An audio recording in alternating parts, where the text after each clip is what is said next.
Olá! Hoje é a terceira aula do curso Línguas Gerais, Origens e Transformações Gramaticais da primeira Escola de Estudos Linguísticos do GEL. E hoje a gente falou na aula passada da língua geral paulista e a partir de hoje a gente vai começar a falar da língua geral amazônica. Então, deixa eu compartilhar minha tela. Compartilhar.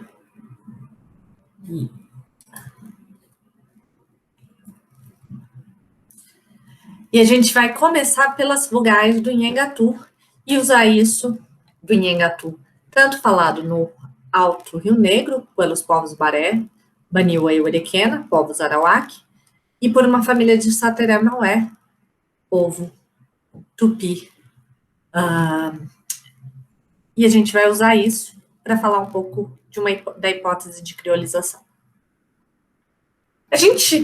A nossa ideologia, né, é construída a partir da história e do apagamento da história.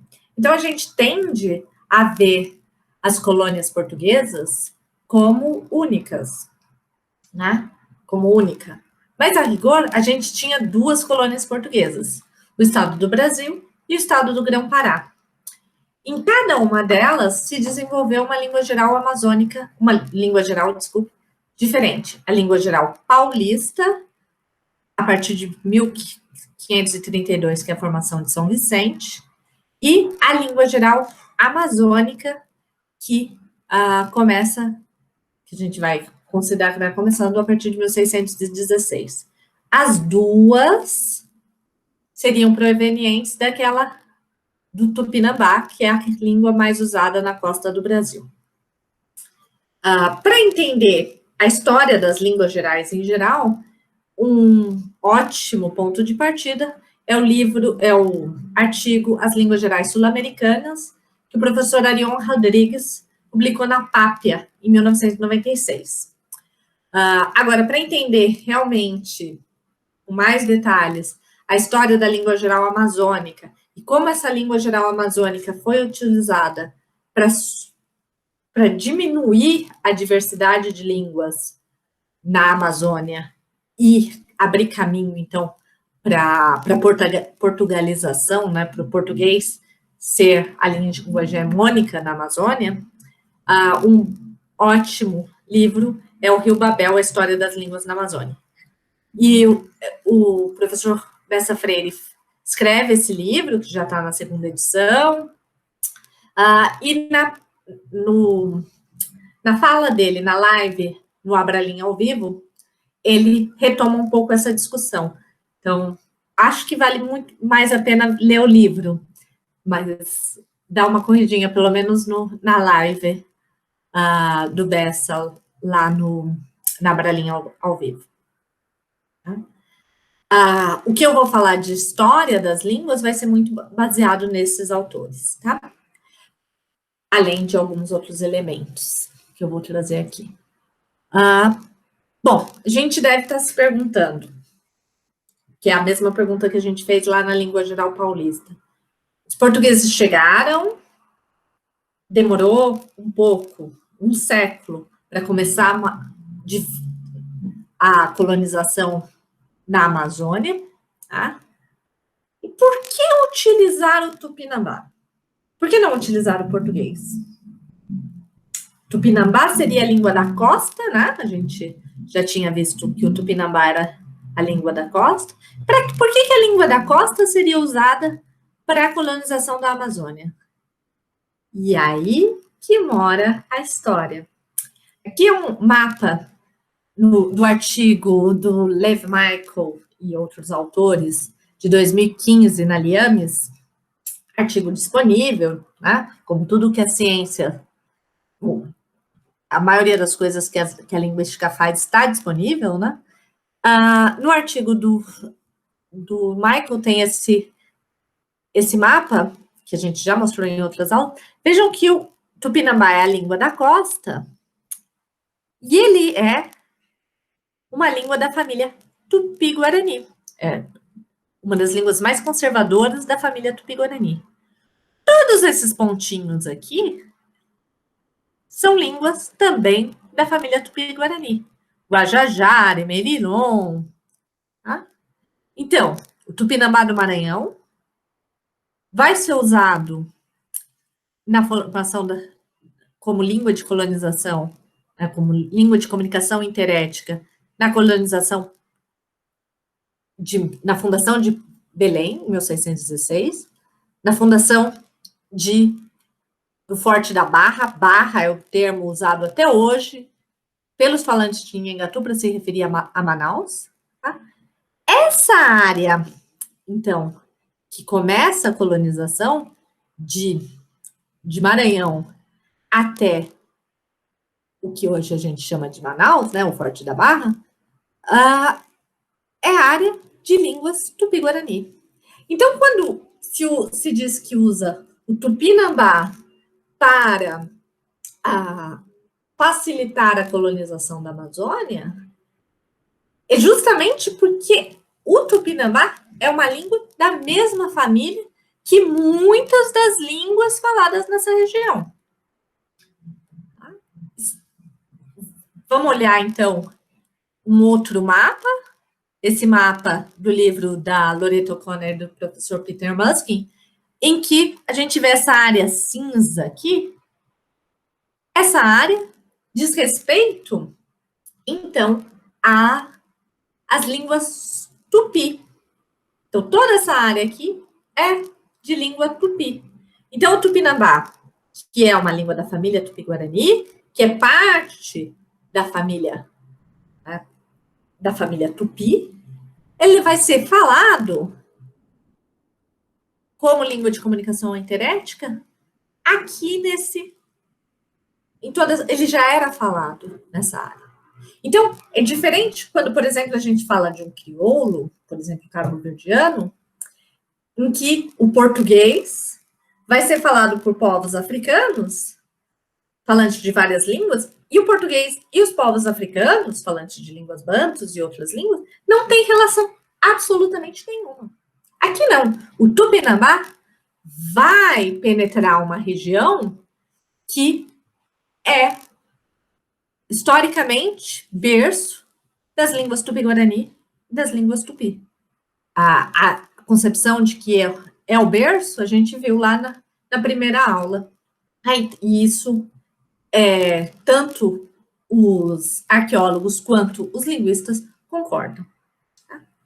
É só a partir do momento em que aqui em Manaus, a gente começa a subir o Rio Negro, é que o Nhangatu, que na época ainda é chamado de língua geral brasílica, é que a língua geral brasílica vai adentrar um território com mais falantes de línguas arawak. Então, esse panorama é bastante interessante para a gente entender como é que o Tupinambá se modifica a ponto de se transformar numa outra língua, que é hoje o Nhangatu. Mas a gente tem que pensar que essa modificação acontece de maneira diferente no Baixo Amazonas, né, e na região arawak. Tá? Diferente de um crioulo que a gente não conhece as línguas, o pool, né, de línguas que formaram, aqui a gente tem um pouco mais de segurança de que tinham muitas línguas indígenas. Inclusive, o professor Arion Rodrigues, naquele artigo de 1996, fala em índios de língua geral. Índios de língua geral não são necessariamente falantes de Tupinambá, mas falantes dessas línguas tupi-guarani que estão nessa área e de línguas tupi. Tá? Isso facilita o uso do Tupinambá, que, claro, se modifica, ele passa a ser a língua falada por vários povos, ainda que povos da família Tupi-Guarani também, e povos da família Tupi, mas essa modificação acaba sendo um pouquinho mais lenta. Para entender melhor essa história, a gente vai usar a periodização proposta pelo professor José Ribamar da Bessa Freire. Então, ele diz, né, antes de 1616, a gente tem a prática de intérpretes, é um ou outro intérprete para falar com esses povos. A partir de 1616, que é a fundação de Belém, a gente tem, então, a escolha do Tupinambá, a expansão da língua geral, que passa, então, a ser a brasílico, língua geral Brasil, e até 1757, quando ele vai ser proibido, ele se expande, tá? Do território Tupi-Guarani, e a partir do momento que ele começa a subir o Rio Negro, ele passa aí para território Arahuaca. A expansão também se dá para o Rio Solimões. Tá? Só que a gente não tem muito o que falar sobre a língua dos Solimões, porque há pouquíssimos falantes dessa variedade. Então, essa variedade ainda não foi muito bem estudada. A professora Rainice, lá da Universidade Federal do Amazonas, fez um estudo preliminar, que ainda não está publicado, sobre o Inhangatu dos Solimões. Mas a gente ainda não tem muitos dados sobre isso, então não vou falar dele. Vou falar do Inhangatu de São Gabriel da Cachoeira, que é o mais falado, e do Inhangatu falado por uma família de Sateré Maué, que foi estudo da Michele Lima Schwad, que é pesquisadora do IFAM, é professora do IFAM, do Instituto Federal do Amazonas, e doutorando, está terminando o doutorado na Unicamp com o professor Vilmar D'Angelis. Tá? Bom, essa primeira parte, então, de expansão, e depois, de 1757, começam as propostas de portugalização, e, aos poucos, a língua geral vai sendo substituída pelo português como língua hegemônica. Ela é mantida, é a língua materna dos Ueriquena, de parte dos Baniwa e de parte dos Baré, mas ela vai passando por um processo de perda de territorial, e o português vai se estabelecendo. O professor Bessa Freire tem uma frase que ele diz que o Inhangatu entrou no século XIX como língua mais falada em Manaus e saiu do século XIX como língua menos falada, com português bem reduzida. Tá? Vamos pensar um pouquinho na situação atual, então, do Inhangatu, lá no Alto Rio Negro, nessa região, que era uma região de falantes de línguas arawak, ainda é uma região que tem falantes das línguas arawak. Estou pensando no Alto Rio Negro, Rio Içana e Rio Chié. Não estou pensando no Alto Rio Negro, já pensando no Valpés, que é a região de tucano, e que o tucano faz esse papel de língua franca. Tá? O Erequena, no Rio Chié, a população é majoritariamente falante de Inhangatu. Os Baniwa, do Baixo Içana, falam Inhangatu e português. Os Baniwas do Alto Içana falam Baniwa. E os Baré têm uma parte da população que é bilíngue, Inhangatu e português, e uma outra parte que é monolíngue já em português. Olhar para o Rio Negro é como se a gente estivesse tirando uma foto do que foi o passado, né, do que aconteceu em várias outras regiões da Amazônia. Então, aqui, o que estava naquela tabela, mas em termos de mapa, esse é o Rio Negro, que vai lá para Manaus, vai demorar quilômetros, dias para chegar em Manaus, né? Ele saindo de Manaus, de São Gabriel, a gente tem a saída para o Rio Valpés, que, como eu disse, é a área dos povos tucano, que falam tucano e outras línguas, né? Na cabeça do cachorro a gente tem 23 línguas, mas essa região é a de maior variedade. No Alto Rio Negro, a gente tem Baniwa e Barés falantes de português e de Inhangatu. Do Alto do Rio Negro sai o Rio Içana, uma parte do Rio Içana fala português e Inhangatu, outra parte acima da comunidade de Assunção do Içana, temos falantes de Baniwa. E o rio Xié, que é território do povo Uerequena, em que os Uerequena são, em sua maioria, monolíngues em Nhengatu. Tá? Há cerca de 10 anos, eu me lembro que havia 34 falantes de Uerequena. Eu não tenho esses dados atualizados. Tá? E havia um processo de revitalização. Tá? A Natália, que trabalha com a professora Cristiane Stenzel, tem feito um estudo sobre o Uerequena. Acho que vale a pena conferir o estudo da Natália sobre o Uerequena. Bom, a gente vai, então, pensar nesse Nhengatu falado pelos Baré, e para isso eu vou falar um pouco das vogais do Nhengatu. E eu vou mostrar que as vogais do Nhengatu do Nhengatu do Alto Rio Negro, parecem convergir para ser semelhante, né, ser com as línguas arawak. As línguas arawak do norte, ou seja, o Baré, o Baniwa e o Uerequena, as 3 línguas substituídas e que a gente tem o estudo. O Manau também foi substituído, mas a gente não tem nenhuma documentação. Então, esse artigo foi primeiramente publicado não, foi apenas apresentado no Congresso de Americanistas, no Congresso Internacional de Americanistas, o ICA, de 2009, e, bom, vamos ver o que a gente sabe.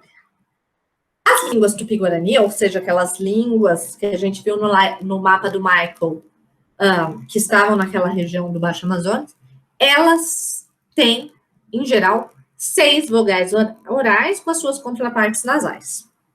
Né?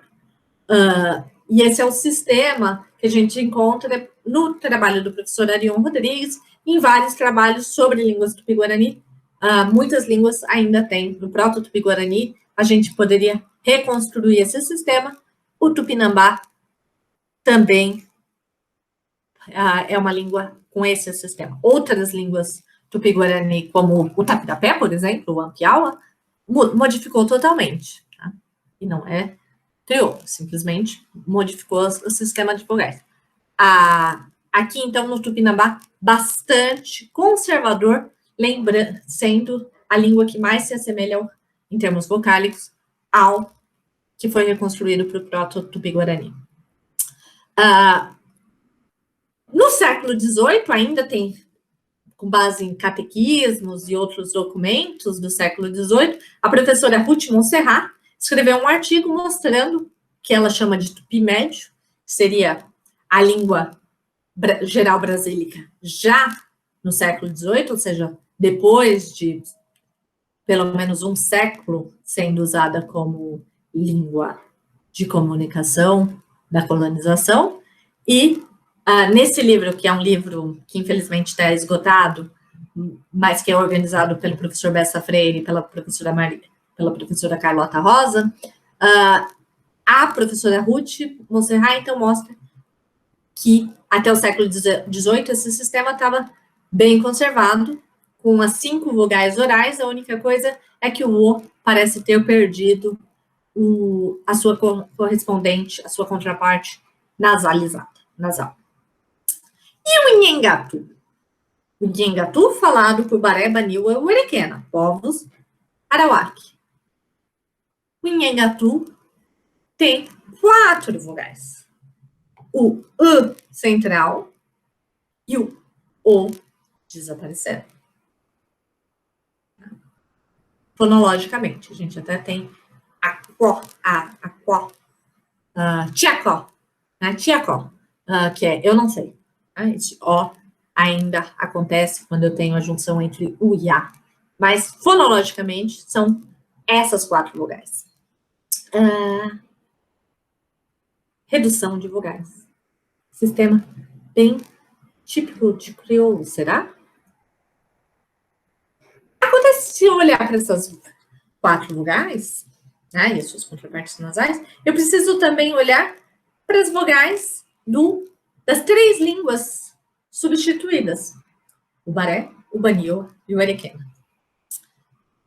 Vejam que o Baré, o Baniwa e o Ariquena, segundo o texto da Eichenwald, e também em Ramírez, temos as mesmas 4 vogais orais, com suas contrapartes longas e com suas contrapartes nasais, mas nesse caso, fonéticas. Bom, então se a gente olhar, comparar esses sistemas, a gente vai ver que tudo que tem em comum entre o Tupinambá e as línguas Arawak do Norte, ou seja, entre o Baré, Baniwa e o Ariquena e o Tupinambá, são mantidas em Nhangatu, apresentando então um sistema de convergência em que o sistema do Tupinambá perde exatamente, e que é o da língua geral brasílica, que vai ser encontrado na língua geral brasílica até pelo menos o século XVIII, não acontece, deixa de acontecer, porque são exatamente as mesmas vogais que não acontecem nas línguas Arawak do Norte. Então, antes de dizer simplesmente reduziu, isso é uma característica universal, a gente pode dizer reduziu, de fato, e foi pegar o sotaque, digamos assim, né, das línguas Arawak do Norte. O Nhangatu, então, falado pelos Baré, Baniwa e Ariquena, lembra as línguas que foram substituídas. Vamos, então, pegar o passo a passo dessa mudança. Porque, assim, muitas vezes as pessoas pegam um documento sobre o Tupinambá, século XVI, por exemplo, a gramática do Anchieta, e pegam a minha tese de 2011 e falam, olha, perdeu 2 vogais. Então, 500 anos. Tá? Então, a gente precisa olhar como é que essa mudança ocorreu. Será que foi assim, súbita, numa geração? Numa ou 2 gerações? Ou será que isso tem um caminho e esse caminho precisa ser entendido? Então, eu vou mostrar um pouquinho o passo a passo dessa mudança. Então, eu peguei um documento do século XVIII, manuscrito 69 de Coimbra, em que a gente vê, né, o verbo, esses verbos, verbo roubar, mandar ou enviar, querer, tá? Em que vocês veem que a vogal O em sílaba átona, né, pré-tônica, ela está aqui presente no século XVIII, estava aqui presente também no Tupinambá, ela vai se transformar em U entre o século XVIII e o começo do XX, o documento do Stradelli. Tá? Já a vogal O em sílaba tônica, ela se mantém. Então, apecom, apecô, boia, boia. Né? Cobra, se mantém. E aí? Então, a gente vê no século XVIII a distinção em qualquer posição, O versus U em qualquer distinção.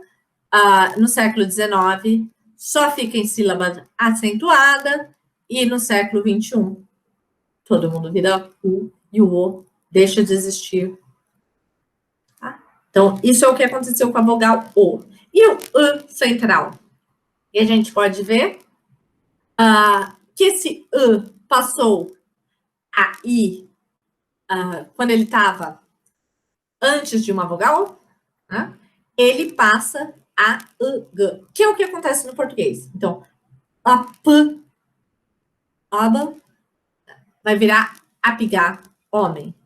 Igante, né? Que é o que a gente tem, então, arapé, né?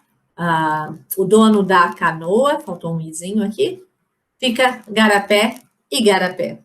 Né? Iguaçu, Iguaçu. Tá? Isso acontece tanto no português brasileiro, Iguaçu, Gupá, Igarapé, quanto na língua geral no século XVIII, né? Mais ou menos para o século XVIII.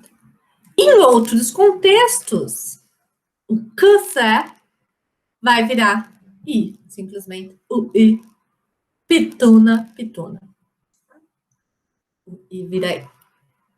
Se a perda do O e estão relacionadas, a gente ia pensar, então, mas ela está mostrando o que acontece no Nhengatu falado pelos povos Arawak. De fato, mas ela não tem outras variedades de Nhengatu para comprar. Tem. Então, aí que vem o trabalho da Michele Lima Schwad. Tá? A Michele conseguiu, a partir com o trabalho com a Rainice, foi o trabalho que a Michele fez no mestrado na Universidade Federal do Amazonas, elas, então, vão estudar o Nhengatu falado pelo povo Maué. Tá? O povo Maué, nessa classificação, que é a classificação do Drude e do Sérgio Meira, né, eles vão colocar o Maué como uma língua próxima ao Tupi-Guarani, tá? No que eles chamam de Maué-Guarani. Então, o Maué é uma língua da família Tupi, mas muito próxima às línguas Tupi-Guarani. Tudo bem? Então, vamos pegar um falante, uma família que fala Nhengatu, tá? São vários irmãos adultos e tal, que aprenderam com a mãe, e é esses dados é isso que a Michele foi estudar. Para a gente ver, então, como é que esse povo está lá no Baixo Amazonas, o que será que eles fizeram com as vogais? A gente já sabia, a partir do estudo de Hart, que fez a viagem em 1870, que o e I central estava lá no final do século XIX. O professor Gerald Taylor também estudou no final do século XX.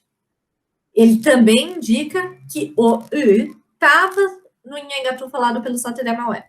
O professor Gerald Taylor foi um grande pesquisador do Nhengatu e do Baniwa. Auxiliou muito o professor Casas Novas, o padre Casas Novas, na produção da gramática escolar do Nhengatu. E, infelizmente, o professor Gerald Taylor veio a falecer este ano por conta da Covid-19 em Paris. Grande professor, grande perda, como são grandes as perdas que nós tivemos entre as lideranças indígenas e entre a população deste país por descaso, né, pela necropolítica. Bom, então, o projeto da professora Rainice, meu e da professora Michele, a gente, então, tentou documentar e descrever algumas variedades do Nhengatu do Amazonas, e a gente, então, vai pensar nesse Nhengatu do Médio Rio Amazonas, lá, falado pelo Sateré Maué. O que acontece? As 6 vogais orais do Tupinambá estão aqui presentes. Há uma diferença em relação às nasais, perda das vogais nasais, mas as vogais orais estão aqui presentes. O central, esse dado clássico de par mínimo, I versus I, mira versus mira, tá? Tem. Tudo bem? E eles continuam, então, tendo o central. São poucos dados. Ela está refinando essa análise agora na tese de doutorado dela. Mas o I central, então, não desapareceu. E o O também existe nessa variedade falada pelo Sateré Maué. Olha só, se a gente voltar lá para o mapa da Loretta O'Connor e do Peter Muskin, né, que na verdade é um mapa produzido pelo Erickson, a gente vai ter que o Nhengatu, no território Tupi, tá? Essa setinha tinha que estar mais para cá, tá? Porque o Sateré Maué está mais para cá. Ele mantém as vogais U e O próprias das línguas Tupi-Guarani e do Maué, das línguas Maué-Ti também. E no território Arawak, Nhengatu perde o I e o O, mas não é uma perda aleatória. ele perde essas vogais, mas são exatamente as vogais que não existem em línguas arawak, nas 3 línguas arawak substituídas. Então, a gente precisa, então, ver o Nhangatu à luz da linguística de contato. Este é um artigo da professora Márcia de Oliveira, Zanoli e do professor Marcelo Módulo, em que eles vão dizer do conceito de língua geral do Brasil, revisitado à luz da linguística de contato. Eles dizem, então, que em da Cruz, na minha tese de doutorado, apresentam-se características fonológicas e morfológicas do Nhangatu que podem ser relacionadas ao traço de complexidade. Enfim. Entre os vários exemplos atestados pela autora, por mim, elas chamam atenção ao sistema de vocálico. No Nhangatu, atesta-se a redução para 4 vogais. Tá? Ok? E esse seria um argumento, então, para a hipótese deles de que o Tupinambá seria um pidgin, que passa a ser um pidgin estendido no século XIX, quando os portugueses chegam, que se transforma na língua geral brasílica, que é, então, na versão deles, tanto a língua geral paulista quanto a língua geral amazônica, e quase nada de documentação sobre uma possível língua geral baiana, embora o professor Ariel Ron vai dizer que essa região, por causa de ser a zona canaveira, não teve língua geral, mas há um artigo de Argolo que discute a possibilidade de existência. Como ela não tem documentação, não dá para falar nada sobre a língua, né? Se é que ela existiu. Mas pode ser simplesmente o tupi antigo da costa, que ainda sobreviveu algum tempinho. A gente viu na aula 1 que o Tupinambá não é um pidgin. O Tupinambá é uma língua tupi-guarani conservadora. Vocês viram aqui no começo dessa aula que todas as vogais estavam mantidas. Mas não é só as vogais. Muito do proto-tupi-guarani reflete, né? Muito do Tupinambá, na verdade, reflete no proto-tupi-guarani. É considerado por Rodrigues, por Dietrich, por Augusto de Mello, por Schleicher, por Jensen, como se o Tupinambá sendo uma língua bastante conservadora. Todos esses nomes que eu citei são pessoas que trabalharam com reconstrução de língua. Inclusive, até trabalhos de sintaxe, do professor Queixalós tem um artigo mais voltado para sintaxe, que também, lendo aquilo, a gente percebe que o Tupinambá também era conservador nesse sentido. Bom, mas, então, não dá para dizer que é um pidgin. E daí a gente vem com essa ideia, então, que a língua geral amazônica, ou Nhangatu, seja um pidgin. E daí, qual delas? Quando é que ela se tornou um crioulo? Porque, assim, até o século XVIII, pelo menos o sistema de vogais está mantido. E daí a gente vai falar que o Nhangatu falado pelo Sataora Maué, que mantém as vogais, não é um crioulo, e o Nhangatu falado por Arawak é um crioulo porque ficou com 4 vogais. Percebe que é um pouco estranho? Parece-me que é mais vantajoso para a nossa análise tentar entender o processo que está acontecendo com o Nhangatu, os processos. Tanto no Baixo Amazonas, onde ele onde ele substitui línguas tupi-guarani, línguas tupi, outras línguas também, claro, a gente sabe da diversidade, mas que ele está numa zona de grande concentração de línguas tupi-guarani e línguas tupi, né? Berço dessas línguas. Então, ali ele vai tender a ser bastante conservador.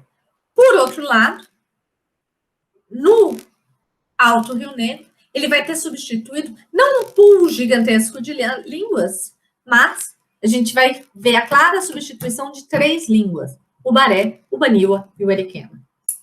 E nessa região, então, ele passa a usar 4 vogais orais, mais as suas contrapartes nasais, e essas 4 vogais orais são exatamente as mesmas que a gente vê nas línguas Arawak do norte. Às vezes, há uma flutuação nas análises entre se é o que se mantém, tá? Como fonológica. Então, antes de concluir precipitadamente que o Nhengatu seja um crioulo, a gente prefere, então, analisar as línguas substituídas, né? Manutenção de traços teria sido maior no território tupi, e há indícios que precisam ser mais bem verificados de araucanização, esse termo é meu e é difícil de pronunciar, lá no Alto Rio Negro. Isso quer dizer que a gente deixa de generalizar? Não. Então, há um conceito de imposição de traços usado por Van Kotzen e que eu vou adaptar aqui para o Nhengatu, nesse livro Low and Phonology and the Two Types of Transfer in Language Content, em que ele diz, né, que as línguas que são dominantes no cérebro, né, as línguas que o falante domina melhor, podem até desaparecer por razões socioeconômicas. Né? Então, se a gente pensar o Baré, o Baniwa e o Erequena, no caso o Baré e o Erequena, o Baré de fato desapareceu, o Erequena está nesse processo, tem pouquíssimos falantes idosos, e o Baniwa, há essa divisão entre falantes que falam, entre os Baniwa do alto Rio Içana, que falam Baniwa, e os do baixo Içana, que não falam Baniwa. Há, então, sempre esse um grupo de pessoas que até falam Baniwa e Nhengatu, principalmente os mais idosos, mas a gente está vendo essa transferência para o Nhengatu e até mesmo para o português, chegando mais perto da zona central.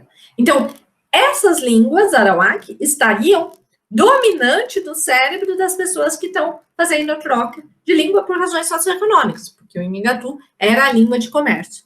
Mas antes delas desaparecerem, elas impõem, daí o termo do Van Kotzen, imposição de traços fonológicos na língua que está sendo recebida, no caso do Nhengatu.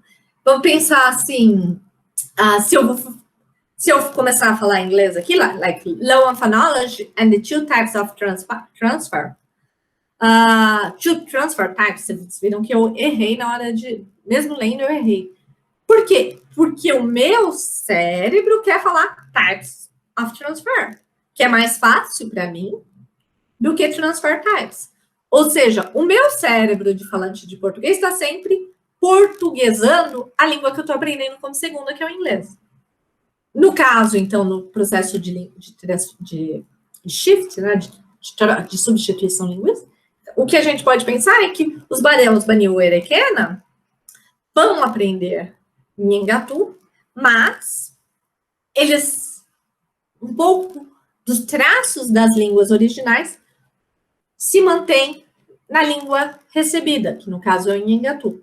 Então, o Nhengatu do Rio Negro acaba tendo esse, para usar um termo coloquial, né, esse sotaque de povos arawak. Tem a cor daquela região. Na próxima, bom, esse é um argumento da fonologia, mas a gente vai mostrar também alguns aspectos morfossintáticos do Nhengatu do Rio Negro, que contribuem para essa ideia de que ele vai pegar alguns traços das línguas arawak substituídas, e que, em contraste com o Nhengatu do baixo Rio Negro, do Amazonas, né, do médio Amazonas, falado pelos Maué, que acabam perdendo um pouco desses, acaba sendo uma língua extremamente mais conservadora. Tá? É isso. Kwekaturete, muito obrigada. Eu sou professora do Núcleo Taknahaka e a gente tem um Instagram, Taknahaka, que onde a gente apresenta dicas de livros, o que a gente tem feito. A gente trabalha com mais de 27 povos, do Araguaia, Tocantins e Xingu. Então, acho que vale muito a pena. Né? Tem há um texto em que a gente fala da tupimania, né? Os autores do século XIX, ao olhar para von Martins, vão dizer que havia uma tupemania. Então, eu e a professora Beatriz Cristina escrevemos um texto sobre essa tupimania, que é a coisa de só olhar para a língua geral. E a gente precisa olhar para a grande diversidade de línguas. Então, para olhar essa grande diversidade de línguas, de povos, dá uma chegadinha lá no nosso Instagram do Taki na Hakan. É isso, muito obrigada. A pesquisa, então, que compara as variedades foi uma pesquisa com apoio do CNPq, Projeto Universal, no nome da professora Rainice. Como eu disse, eu sou professora do Núcleo Taki na Hakan da UFG e pesquisadora do Núcleo de Tipologia e Línguas Indígenas, que é um grupo de pesquisadores que trabalham nessas áreas. Muitíssimo obrigada a todos.